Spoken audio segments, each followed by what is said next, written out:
welcome to Smash Writing, and today draws near to the end.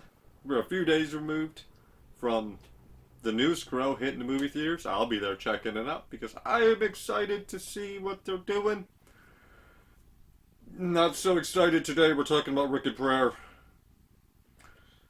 Yeah, let's just don't jump into this. Let's see what I can do with this plot. My god. Alright.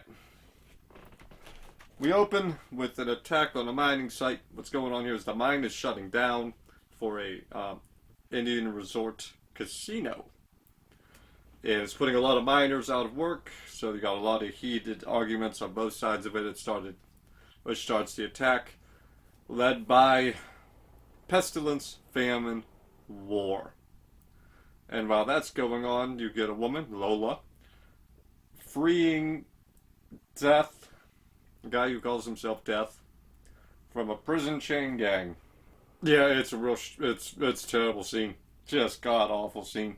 They're a satanic cult, and Death is their satanic cult leader. Don't worry if you can't remember who's who. Their names are written on their car. It's when we meet a man named Jimmy, who's in a relationship with a woman named Lily. And she gives a big speech on the crow in the middle of a raven. They're preparing for a raven festival, so she gives a speech about the crow. I think with this movie, they don't understand that ravens and crows are different.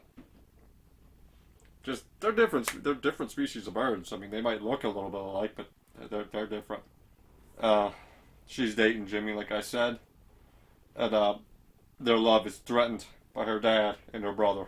Her dad, I believe, is the pastor, and her brother is a cop, and Jimmy is on parole. Or was on parole. His parole ends at midnight, and by the sounds of it, they're bailing out of town the moment that ends. Their love will live forever somewhere else.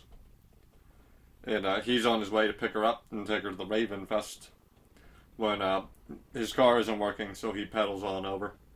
I'm not saying that to be rude. I used to ride my mountain bike to work daily basis.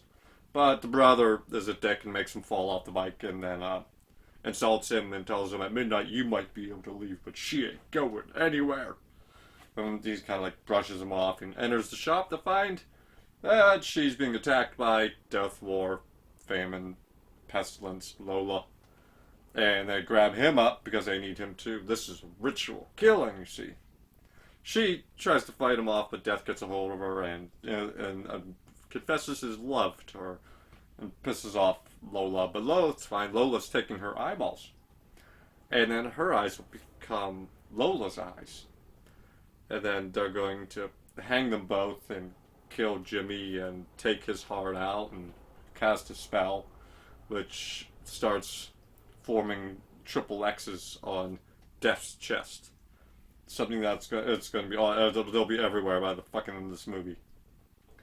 They're bringing back Satan, you see, and they shove him. They drag him off to this dump and shove him in the refrigerator and cast it into this bed of water, ponds. It looked like rainwater. And of course, it's time for the crow to bring them back, or bring back Jimmy. We find out that whatever ritual they're working on, they have to finish it before sunrise, or else the power is lost.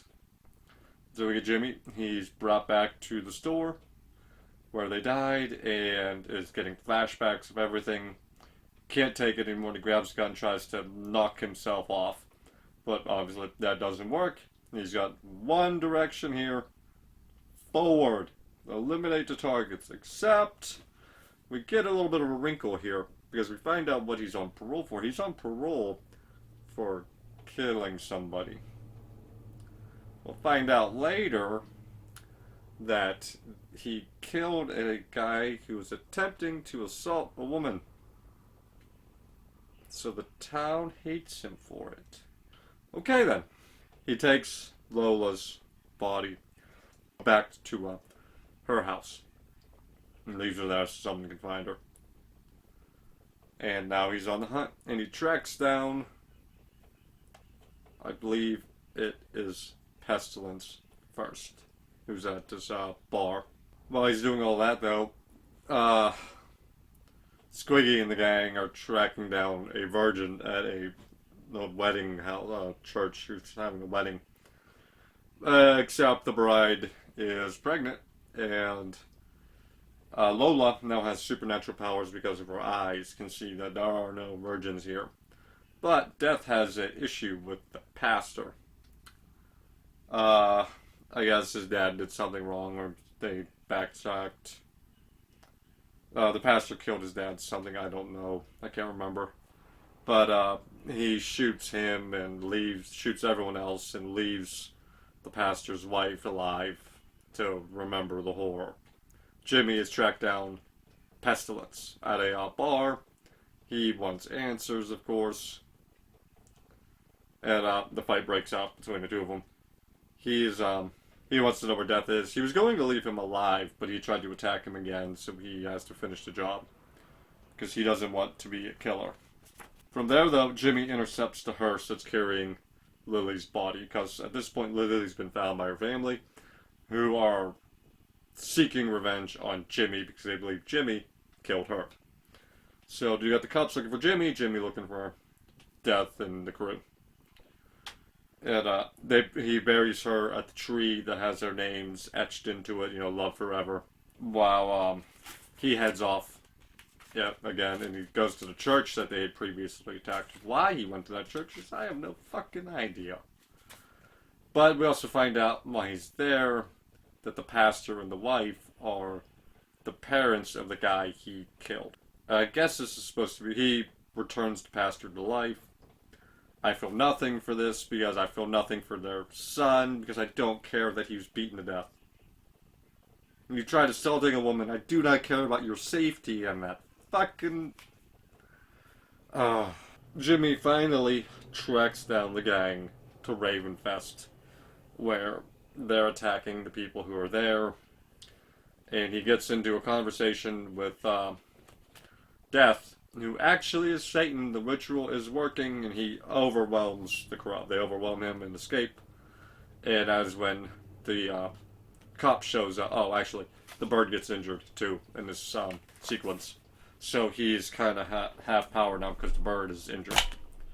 But the brother shows up, and they're wanting to arrest Jimmy when Jimmy passes on the flashback of what actually happened to his sister. So now they're working together to track him down. Where they've gone to a church to go find a guy named El Nino.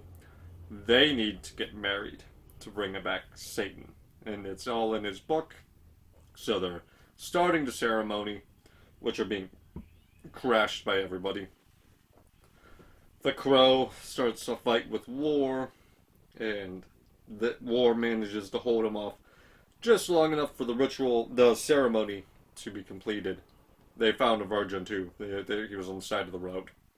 Which showed you how much that fucking storyline actually mattered here. They just found him on the side of the road. So the marriage is complete. Just as War is taking his own self out. But at this point, Satan is too powerful and re-kills Alex. And they go off. Just him and Lola walk past the group of people who are there trying to stop those two in particular. Because now they have to consummate the marriage in the cemetery before the sun comes up, or else everyone's depowered. The gang goes in, they save Jimmy, they get him down, and the pastor does the crow dance to rejuvenate the crow. While he's doing that, Jimmy is fighting Satan at the cemetery, stopping them from banging in the cemetery. The crow is rejuvenated in time to swing the momentum in Jimmy's favor during the fight. Sun comes up, Jimmy takes out Satan. At this point, Death, because Satan is gone because the sun came up. And Lola is arrested, and Jimmy is able to leave and be reunited with Lily on the other side. That's the movie. That's Wicked Prayer. That is Wicked fucking Prayer. This movie doesn't have the muscle to take on the topic that it's taking on.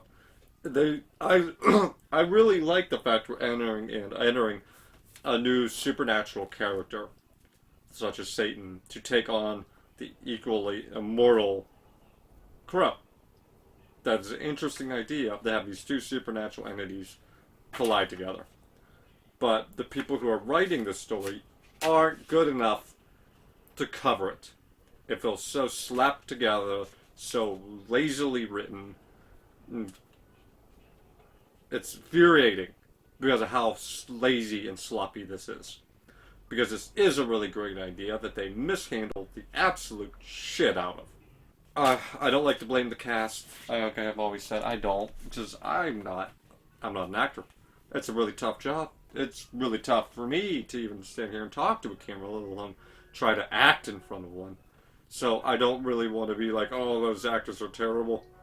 I will say that what they had the actors doing sucked. It was really not good. The guy they brought in to play Satan, the devil, death, whatever you want to call him, the more powered he got, the worse he got. It was just cringy as hell to watch it, and it was not the good kind of cringy. You couldn't laugh at it. It was more like, make it stop. Even his plight about not wanting to be a killer, okay? Because at this point, the Crow as we know it is blood for blood. They're coming back from a terrible, grisly demise to drag people to the grave that are not facing justice. Nothing's being done to stop them. So, it's the hard way. And you can introduce the idea of a crow choosing someone who doesn't want to be a killer and having to wrestle with the morality of what they're doing. That is a really interesting idea that circles back around to the top. The people behind this didn't know what the fuck they were doing. They were not good at putting all this shit together, so even that idea falls on its ass. Now, I was going to give this movie a D, but the more I talked about this movie and the more I went through the plot again, I gotta give it an F. This is dreadful. This is the worst one. Good God. Even 2, which had a lot of shit wrong with 2, was better than this, because at least the actor that got in to play the Crow did a great job. This was not good. It failed across the board. Don't watch this movie. Skip it. Let's hope in 2 days, when the new one drops, that it'll be so much better. Because it can't be worse than this. Alright then. As always, have a good day, night, evening, afternoon, wherever you are. Have a good one. As always...